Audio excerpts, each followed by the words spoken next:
Hello again. So we are checking out the CPUs from AM5, 8400F, 7700 and 9800X3D. They will be split into two systems, which you are seeing right now, and straight hopping into the action. We have StarCitizen. This is what it's mainly about. I will have other games showing up too. Just simply because, to be fair, StarCitizen is very heavy on the CPU. Yeah, so you can see the clear differences here between them, and yeah, that's why I show other game benchmarks too. So on the left side hand we have the 8400F, in the middle the 7700, and on the right side the 9800X3D. You can see almost like on the left hand side our, let's say, base FPS to start with the 8400F. Yeah, this is the first entry CPU for AM5, let's say the cheapest one, yeah, which you can get. Yeah, it's around between the 5800, 700, 600. Of course, it only has 6 cores, but it's about that on the performance. And yeah, let's say up to 7500F, yeah, but it only has 16 MB L3 cache. So it's a little bit less performance to expect, you know. So in the beginning of the video you saw, like, I show some data which settings are used on each. But this is only meant to be for the recording, yeah, what you see right now. I did it for all games to give you some kind of reference. And you can see how the spikes are, everything on the graphs. So at the end of each clip, you also see a chart. I recorded the capture from Intel Presentment about the FPS. So it's off recording, so you have more like a true performance because there's a little hit also on the recording. Yeah. So the FPS are going a little bit down on the screens, what you see, but on the charts, they are without recording. Yeah, yeah, as said, you see the beginning on the left side with the 8400F, like our base FPS. Sometimes it's twice on the 7700, and there's at least like 20-30% more FPS on the 9800X3D. Yeah, so what you are watching at, mostly to see the difference is the GPU utilization, because yeah, on the left side right now it's on between 30 and 40%. The 7700 managed to get around 50 to 60 utilization, and on the right side for our X3D it's hovering about 70 ish percentage. Yeah. So why I'm always showing Lowville benchmarks? I mean, you could say, yeah, I'm not spending so much time in cities playing the game on the space. Yeah. Of course, on space you are not CPU bound that much. But let's say when you hop into events or actions, or you are in the cities, in atmosphere, you are also sometimes CPU bound, depends. There's many situations in StarCitizen, but mainly, let's say you go to events, they will be always CPU bound heavily. Yeah. So here's our first chart. Each chart will be shown like 10 seconds, so you need to pause if you want to watch it a little bit longer. You can do that. Let's say you saw in the chart what I mentioned about the GPU utilization. Yeah, it was like very big steps in between. Yeah. On the left side, we have the 100 euro CPU. In the middle, the 7700 is a 200 euro CPU, and on the right side is like about 500 euro CPU. Yeah. Indeed, it's what you prefer. Yeah. Like I said, if you don't care about the cities because you walk through from time to time to get something, or when you respawn, it's totally up to you if you want a good performance in these situations or if you don't care. But as I said, this also very similar in like events. Yeah, for example, Invictus, when it started, there was big FPS hit on the people because it's just too many work for the CPU to do in these kind of renderings. So right now we are running at 4K, like I've shown in the beginning of this clip. We are still very CPU bound in this scenario. Yeah, the utilization jumped a bit up, like 20% on each. Yeah. It's different from area to area, but it's mostly about that. Yeah. I think in the future I will stop using the train because it's like interrupting the benchmarks. Yeah. Sometimes you need to wait for the train 30 seconds. Sometimes you enter the train immediately, and it's like very bad for the cutting of the videos. You need to fast forward the situations all the time or slow it down, whatever. I'm looking for one more straightforward experience. Yeah. I mean, for the Intel Present One FPS capture I'm doing for the charts, if you're looking at it, you see the numbers, yeah. But let's say, when you wait 30 seconds in front of the train, most likely the FPS is a little bit higher, yeah. So every time I need to recall this when I make a second recording to make a side-by-side, that I also wait in the second video, like about the same time which I was in the first video waiting. Most of the time I ended up just adding 30 seconds for each side on the train, so the averages which are recorded by Present One are about the same for each, not giving any favor for each or for a single one. Yeah. When we go into the hangar, you can see already the utilization for the GPU is going up, yeah, because it's not so CPU bound. So about the charts, you see also different DDR5 settings are used. Yeah.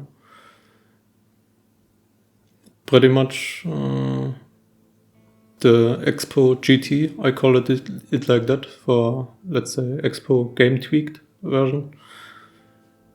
It's the very easiest one to set up, but I will show each timing settings what I applied on the end of the video, showing up send timing application, so you clearly see what I used for each.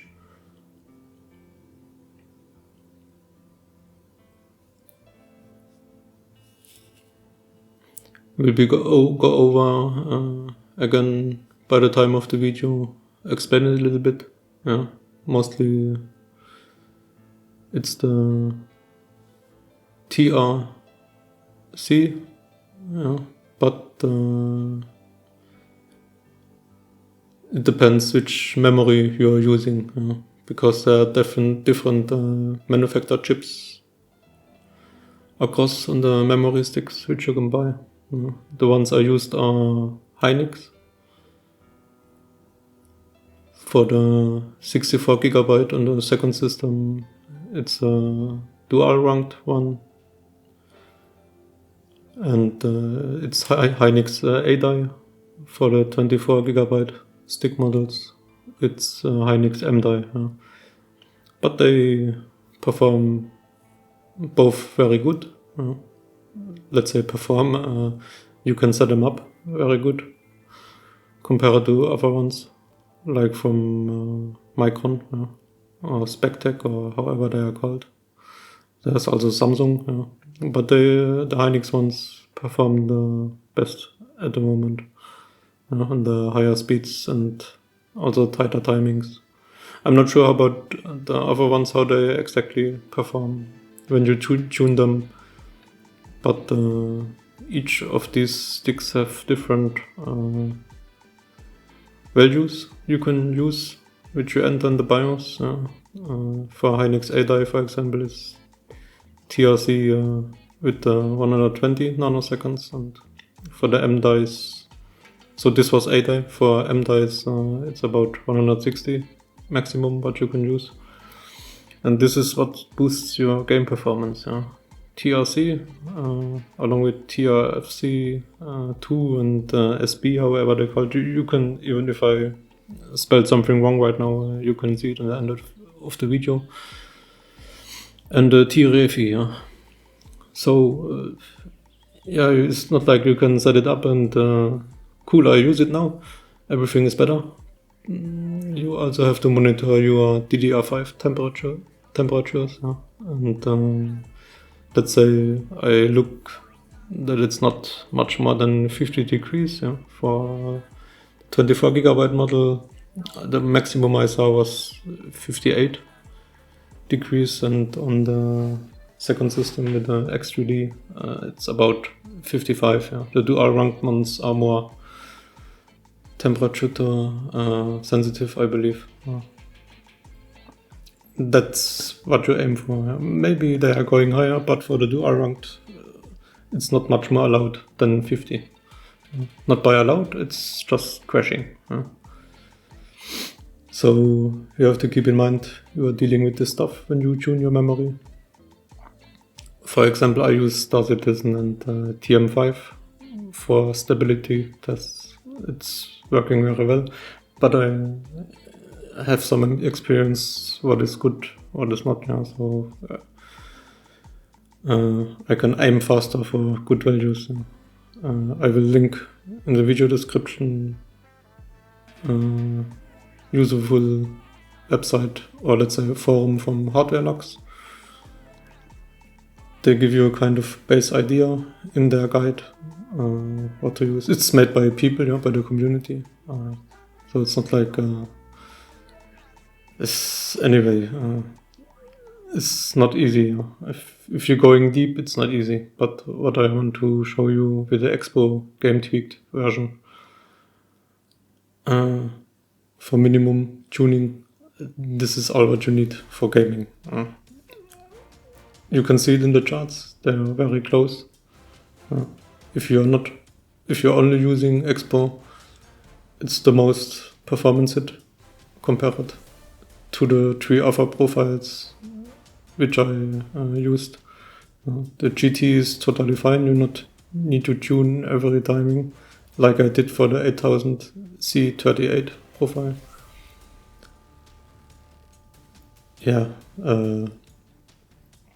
Because you are spending days. Also on the stability tests for each timing you set, not each, but you have to run many tests.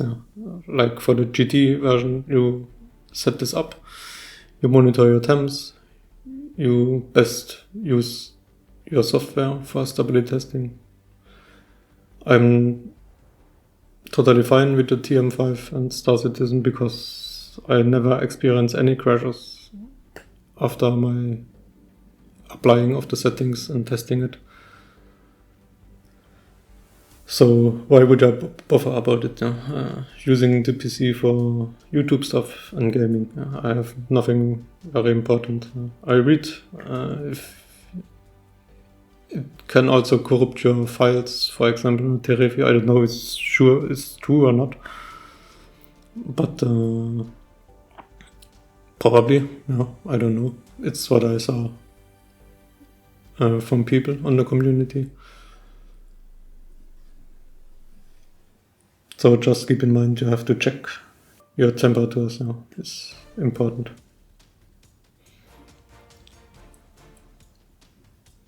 So for Wukong, as you can see, it's running. It's not caring so much about what CPU you use. The X3D is even a little bit slower than the 7700, but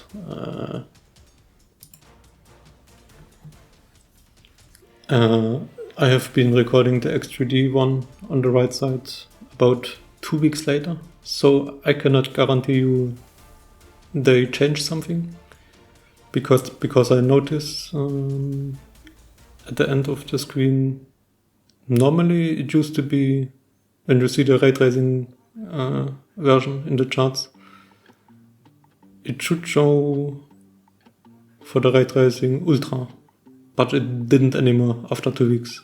So I'm not really sure if it's something changed. Likely, but as you can see, there's not much different on the charts. Memory tuning doesn't impact at all. There's like 1 FPS difference in between the stuff. I used frame generation for this, but it's your own preference what you want to use. I prefer, because I have a 260 Hz monitor, OLED monitor, I prefer higher FPS. Mostly for these benchmark tools, I used the automated settings which I was set up in the beginning. I only removed motion blur because I don't like it. Now looking at DuneAwakening. I'm not sure how these benchmark tools compare to the real ones, the real games. I haven't been playing them, but I will indeed try some of them. Also for Dune, the 8400 F2 is fine. I expected some spikes during the bench, but it's almost the same on each. Wukong is very ignorant for the CPU you use, but Dune is a little bit more, but not so much. Like StarCitizen. I mean, StarCitizen is not the only game around which is that CPU heavy. If you're watching at Baldur's Gate, it's the same situation. Even in 4K resolution, you can bump your FPS very much with a better CPU or with the memory timings I'm using. World of Warcraft, I remember from earlier times. It's also very CPU heavy. I think it's still the same. And by the way, about the CPUs and the settings I used on them, like for the 7700, I most of the time used PBO and minus 20 millivolts. For the 9800 X3D, the same. But I used additional 200 megahertz as overclock. Now you could say, but you give it an advantage. But it's up to the CPUs what they can do. The 7700, it was just done doing the minus 20 millivolts. It was not possible to add any more overclocking additionally to it. For the 8500F, I used maximum 5 gigahertz. The stock is, I think, when you turn on PBO, 4750, if I remember good. Maybe it's 4650 also, but about that. Because this is a cheap one, I liked to give it some support, also with the memory tuning settings too. But let's say I always show the stock settings for the 7700 and 8400F. Except back the PBO and the undervolting, you should use it. Yeah, it's like when you care about this, watching my video, you do probably care about this. If not, you have a little underclocked CPU in comparison, yeah. But it's not so big. It's in StarCitizen maybe around 5% FPS. Yeah. It's not so much. Same for the X3D. But intentionally, what I was about to say, if you remember, there was a video from Debauer about the 7600. If I remember good, it's like 2 or 3 years ago. He tested 10 times the same model, the 7600. X or not, I don't know. And the temperature was like 10 degrees difference between the 10 CPUs he used. The clocks are different for each one, even if it's the same CPU. So all systems what we use and build up, or if you buy a finished PC, they have all different values. It's ranging up like one guy saying, oh, I can use the cheap cooler, it's fine for me, and the other guy say, no, it's not, and you need a big cooler. But if the guy with the cheap CPU cooler have 10 degrees less on his CPU, it may be fine for him. So also applying the PBO and negative voltage on the CPU is the same. If someone wants to have lower CPU temperatures, he set a CPU temperature limit in the BIOS or wherever he uses. He's experiencing something different. If he is on the higher temperature level, like the Bauer showed, a higher one, like 10 degrees more, then he will be throttling more compared to the one guy that have a CPU which have less degrees on the chip. So we are all using different systems, and it's, if you try to find something with a needle, it's, to be honest, not possible, because they are so different. I'm only speaking about finding something with the needle. Of course, it's not like you can get a 7700 and be lucky and it's fast like a 9800 X3D. That's not the case. But they all have the differences. And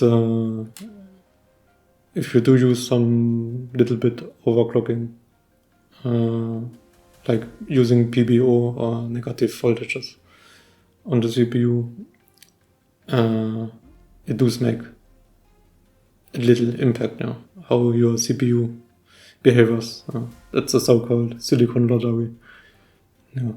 If you check the video from Debauer, I can link it also in the description. It was very interesting. You will understand why. So the one guy can add 200 megahertz, the other guy not. I'm just using the potential of the CPUs, what is possible.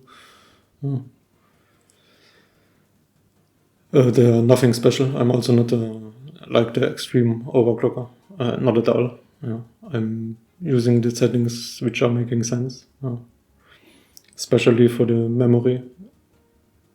At this moment, for StarCitizen, for example, or for Baldur's Gate is the same. It's a big impact on the performance if you tune your memory. Just changing two values, what I explained, and what you will see in the end of the video. You will be looking at Expo and Expo GT in comparison mostly. I marked it, what you need to change for it.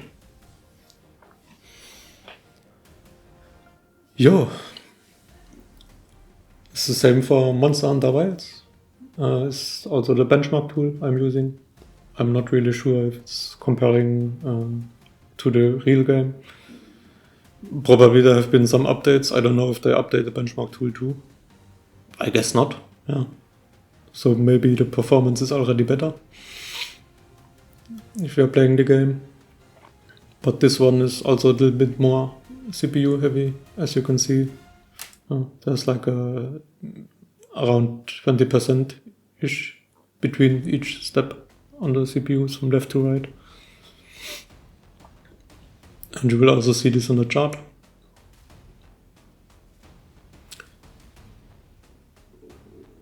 This benchmark tool is not the same on each side by side I created. Sometimes you see the kits running, sometimes you see not. Sometimes you cross them and like bunch them. Here it's a little bit desynchronized, probably because the CPUs are different at different speeds.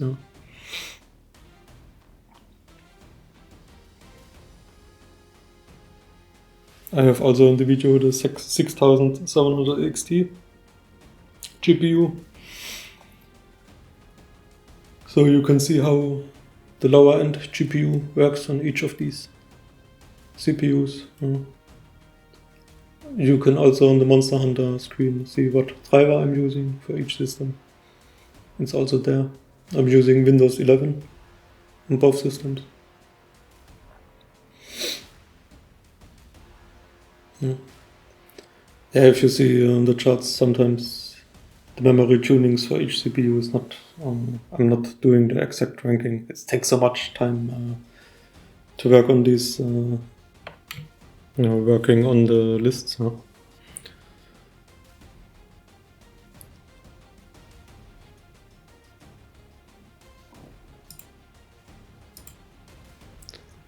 So now it's the 6700 XT from AMD, using FSR here.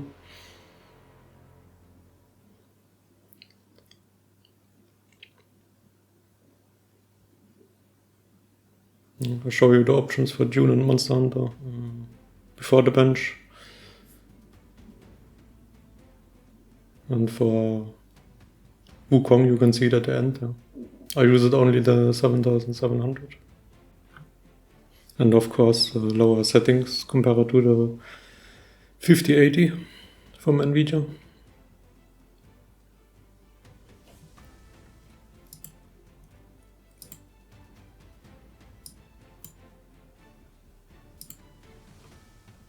So now running 3 different games. Of course it's not like a side-by-side comparison, but to show you how the 6700 XT performs on like newer modern games. It's still possible. Of course it's lower settings than what I used before, like higher FSR, lower quality. You can check it out on each. I not hide anything. What else to say about?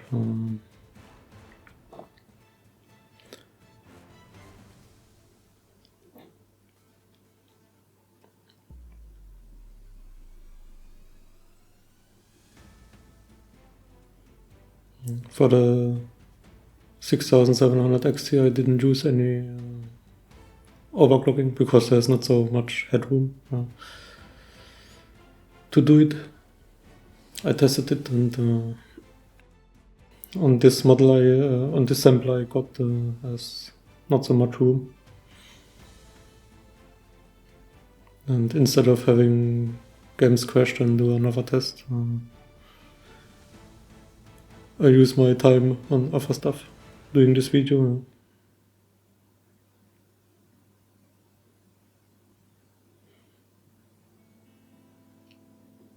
Somehow the update interval on Intel Person 1 is much higher when I use this GPU on the system. Like the frequency and the utilization is going crazy.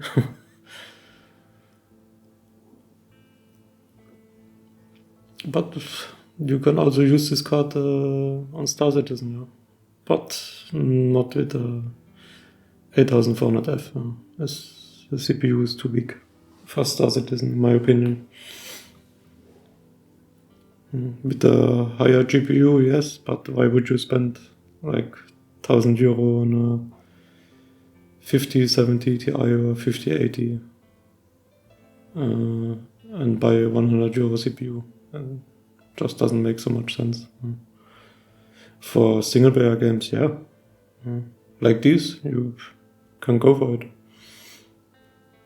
But sometimes you can expect some scenarios where you will be CPU limited. I mean, when you're watching benchmark sites, my favorite one is Tesh Power Up, for example. You don't know what scenes they use. If it's like this scene now, it's doesn't work so well with even with the 7700. Okay, probably was GPU bound, because we are at utilization almost 100%. You can see some stuttering, so you would likely, for the overall game experience, need to tune it down further.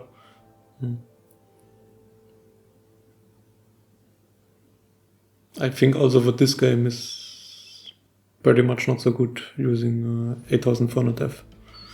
I guess it's not a good experience.